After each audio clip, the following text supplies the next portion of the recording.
Thanks for joining us. I'm Hallie Jones. We begin tonight shining a light on one of the largest race riots, an event nearly erased from Texas history.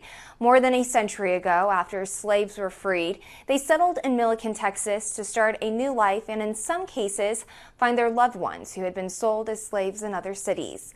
I spoke to an A&M professor that is working to uncover our history.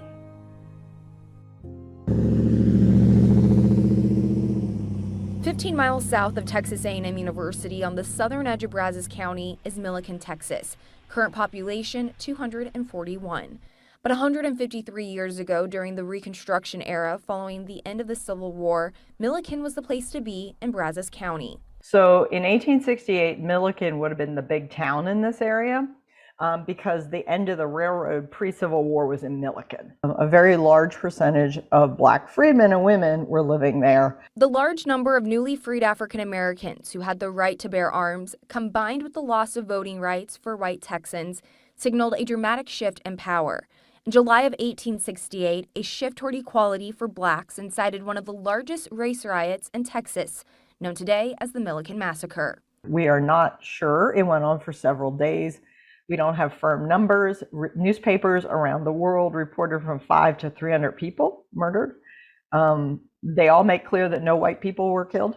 There were only Black people. The newspapers are pretty consistent on that. So I've also read a report by the governor of Texas, former Governor Pease, and he also reports on it and says the same thing, that it was a massacre of Black freedmen. The Millican Massacre was reported worldwide in newspapers from Panama to Europe, and it's the public record in print and oral histories from Brazos Valley families that have helped fill in the holes to what happened in Millican 153 years ago. It's something that's very uncomfortable to talk about.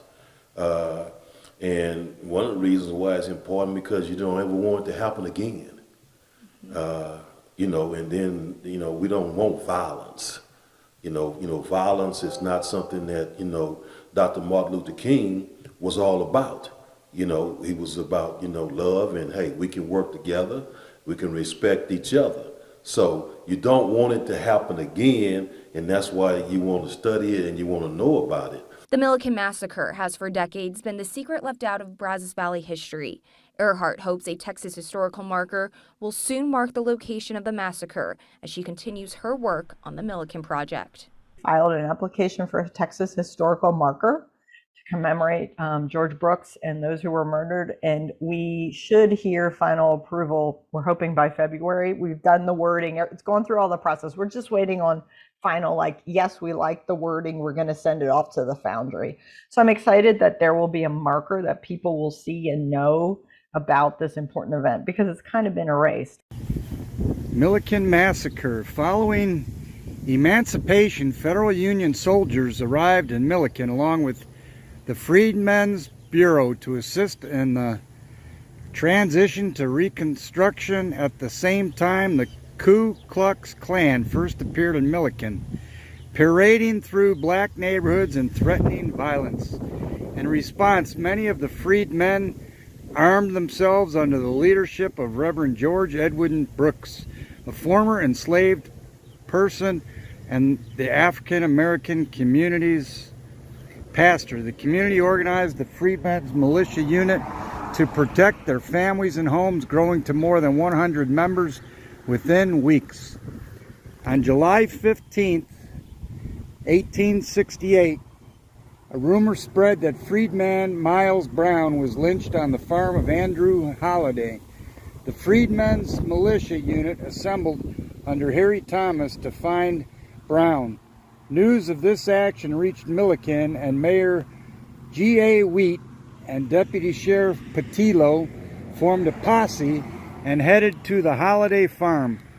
The two groups met at a bend in the road and shots rang out. Harry Thomas and two other Black men were killed instantly and others wounded. With tensions high, the mayor issued a call for able-bodied men in the county to set up a blockade, which drew in hundreds from nearby towns due to false reports of armed Black men and fear within the white community.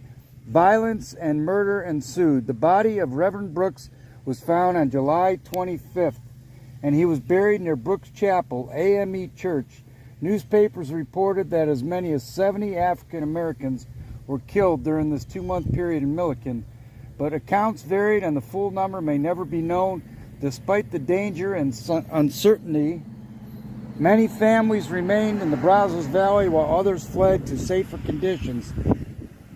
The events affected the area for years to come in what is considered the worst incident of racial violence in Texas during Reconstruction. Interesting. Millican and the Ku Klux Klan.